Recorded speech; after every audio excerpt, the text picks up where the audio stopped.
Welcome to the Unboxable Unstoppable podcast with me, Elena Turley. Hello and welcome once again. I'm so thrilled to have you here. Thank you so much for joining me. I'm doing this one completely off the cuff. It's been a pretty busy week actually, so I'm just decided, you know what, I can't skip a week. I made a promise to you and to me to just keep on showing up. And it got me thinking actually a little bit about that's so much what life is, isn't it? Like if you make a decision to do something and you keep showing up, it's incredibly powerful. You might not be 100% firing on 100% everything all the time because that's not how we are, you know, we're human. But geez, it makes a difference, doesn't it, when you just keep showing up? So I could not let you down. I could not let myself down. I thought this week I'm just going to have a chat with you, like we're having a chat over a coffee or a dinner, or like you've popped round to my house. So welcome. Thank you for giving me a little bit of your time and attention. I know how valuable that is. And on that note, don't you love a segue? In my family, we call it a segue, non-segue, like when you just change the subject, basically. And my grandmother was a master at that, I must say. She was very good at changing the subject, quite strategically, although it seemed very natural. But yes, it's a very interesting skill to have, one that I think I would like to acquire. So on that note, what I was going to talk about today is essentially sustainability of our own energy. I know that when I get really excited about something, and I am really excited about something at the moment, building the membership side of my business, and it's really a brand new thing. I'm learning everything I do as I go. I'm learning, like I'm bringing experience and skills to it, of course, but the whole type of business that I'm setting up is new to me, and I'm doing a really good course about it. But it is so interesting. When I get super excited about something, I can be a bit obsessive, and my boundaries kind of fly out the window, and you might find me sitting at my desk at 11 o'clock at night, you know, hammering away. And when I do that, I tend to sort of start to become a bit of a workaholic, and then all of the little self-care things that I do start to just slowly, very subtly slip away. And what I'm left with is this kind of bare version of just me working. And it's not strategic, and it's not very productive. And I've got to say, it's not particularly enriching or fruitful or any of those things either. Like I find that what happens is I just kind of go down this weird rabbit hole, and I get really, really focused and determined on whatever it is that I'm doing, even if it's a silly thing, like, you know, website colors or I don't know, whatever. And it's just another version of resistance to success. It's like another version of not doing my best work. But I think that I'm working really hard, and I think that if I grind and I work hard enough and I just throw everything at it, that it will be great, you know. And it's just not my experience. Like the moments in my life that have been the most transformative and the most successful, if you want to call it that, are the moments when I have, yes, certainly taken action, and yes, certainly worked hard. I'm not saying you don't make an effort. Of course you make an effort. But it's actually the moment when you release something, and you release your control of something, and you surrender to the process, and you surrender to your trust in the way that things work. I don't know if you want to call it, whatever you want to call it. Sometimes I'll call it the universe. Sometimes I'll call it a higher power. Sometimes I'll call it just nature, or just the way things work, the way of things. It doesn't really matter what you call it. I think as long as we know what we're talking about, there is an element of mystery in our lives where things just magically go right or just magically go wrong, or certainly that's how it feels, random things.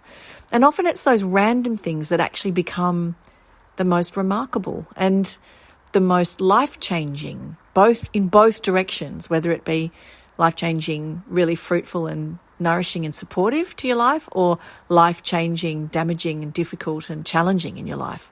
Those things tend to be things that you didn't plan for. And it's a really big reminder to me to remember this idea about mystery. There is a mysterious force at work in our lives that we cannot explain, nor should we explain, I don't believe, but that we need to trust and be aware of and almost have reverence for.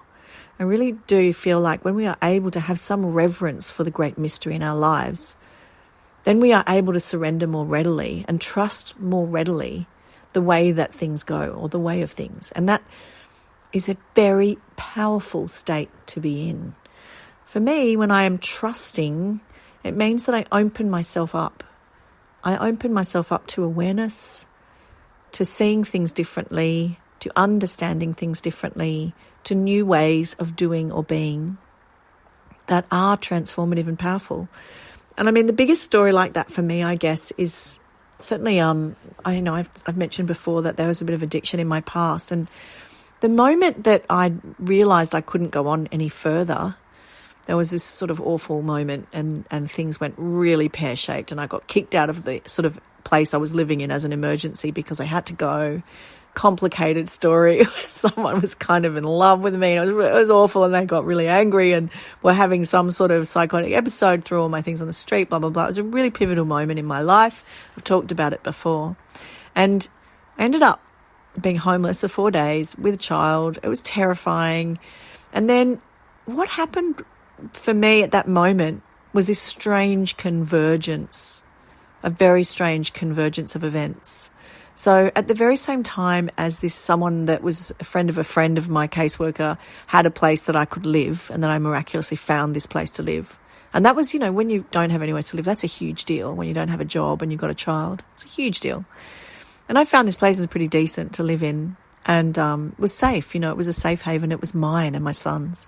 And at the same time, I had a member of my mother's side of the family and a member of my father's side of the family both step in and challenge me about the lifestyle I was living and remind me that I could not go on as I was.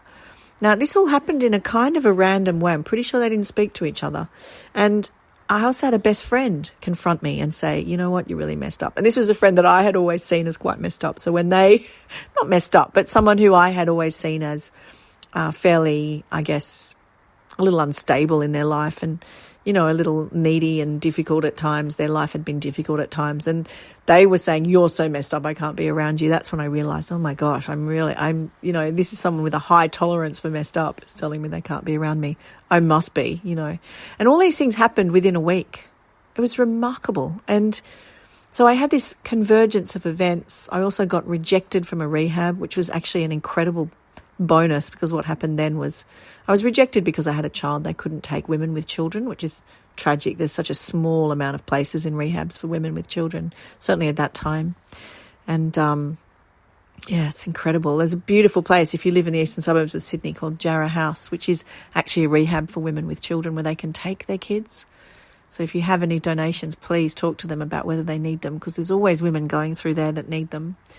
And it's powerful, So I ended up going to meetings, 12-step program meetings, and I got some therapy, got some amazing therapy with the support of my parents, and saw an incredible therapist. And through that process, it was just this one pivotal week. Also got a job again.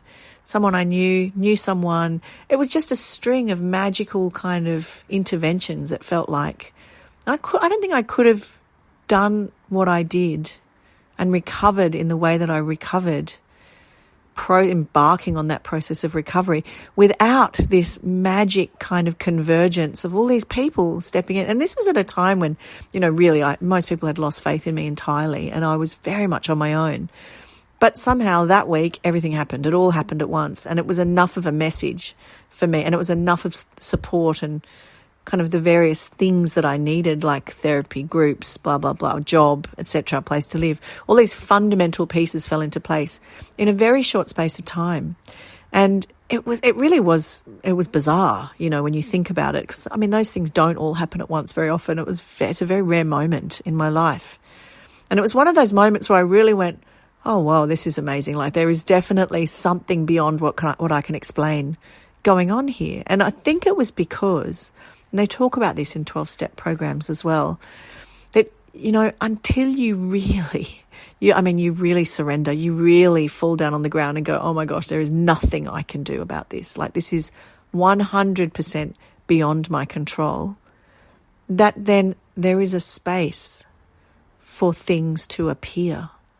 And I don't think there's anything really magic about that. But I think what's magic is the process of you becoming willing, of you becoming available to that process, for you to be able to accept that things can happen that way. And that is so incredibly powerful.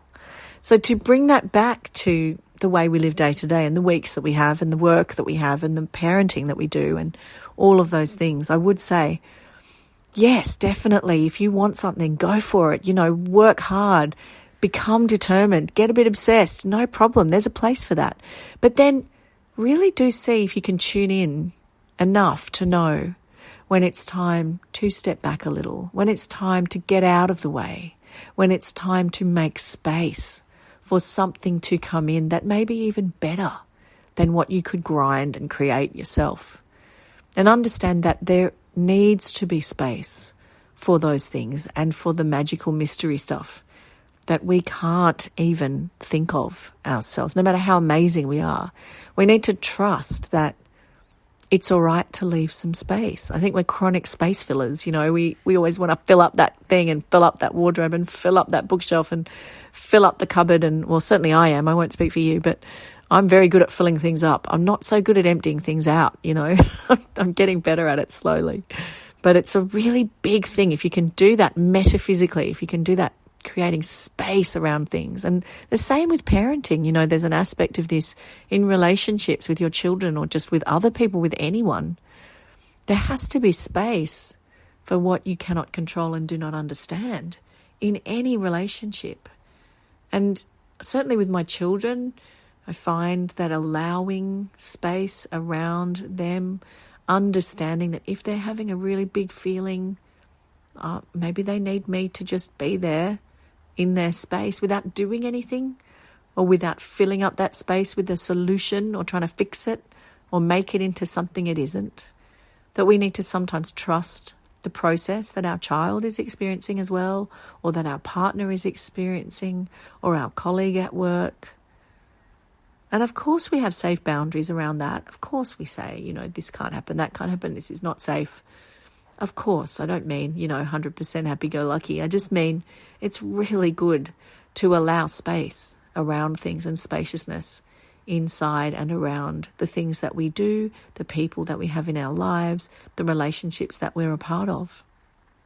And that in itself is an incredibly powerful decision to make. And look, we might not always be able to do it. Like I always say, we are perfecting the imperfect. And it's just, nobody is going to be able to be one thing all the time. And you might forget this tomorrow. And you might step in and be a big Mr. Fix-It and Mrs. Fix-It. And, that's pretty normal, I think. That's pretty much the way that we're brought up, is that, if there's a problem, we find the solution. And of course, there's a place for that thinking. But I think there's also a place for this other kind of way of doing things where we allow a little bit more trust in the process and a little bit more acceptance and understanding of the mystery that is an essential part of our lives. And I feel like that mystery, I know certainly my understanding of Native American cultures is that there is a real recognition of this. It's grandfather, grandmother. Grandfather is looking up into the skies. Grandmother is looking down into the earth. And great mystery is everything in between. Like, that's us. That's our life. Now, I apologize if I have mistold that story. That is, like I say, a very vague understanding. I had some experience with Native American cultures with a very dear friend who went overseas and became a medicine woman. She was apprenticed to a very amazing medicine man.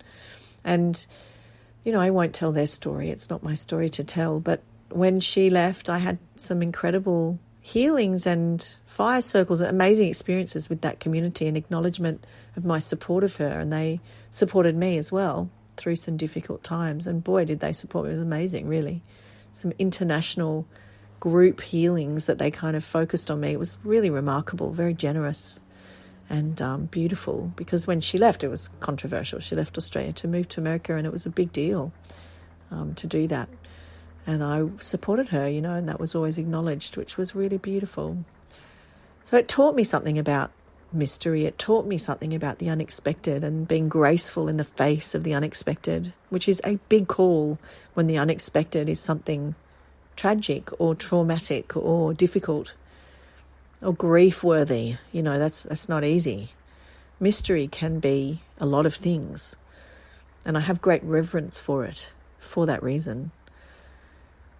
But I do feel that we often forget in our busy Western world how to think about those things and how to acknowledge those things. And if we can bring that recognition into our lives, it's an extremely powerful thing. And I hope that in some way, talking like this and having this conversation with you over a cup of tea or walking the dog or wherever you are, in the car, wherever, I hope this has given you just some kind of gentle connection within you and outside of you to that idea. Because I think it's one that can serve us and that we can serve if we allow it. So there you go, 15 minutes of a chat. Oh, nearly 16 minutes. Woohoo! Getting longer. I was told I was being a bit too short in these podcasts, so I am doing my best to go a little more in depth. But please do message me and let me know what you think of this. Please do save the podcast or share the podcast or review the podcast. If it's something you love, pop over to my website, soulmamahub.com. and get in touch. I do love hearing from you.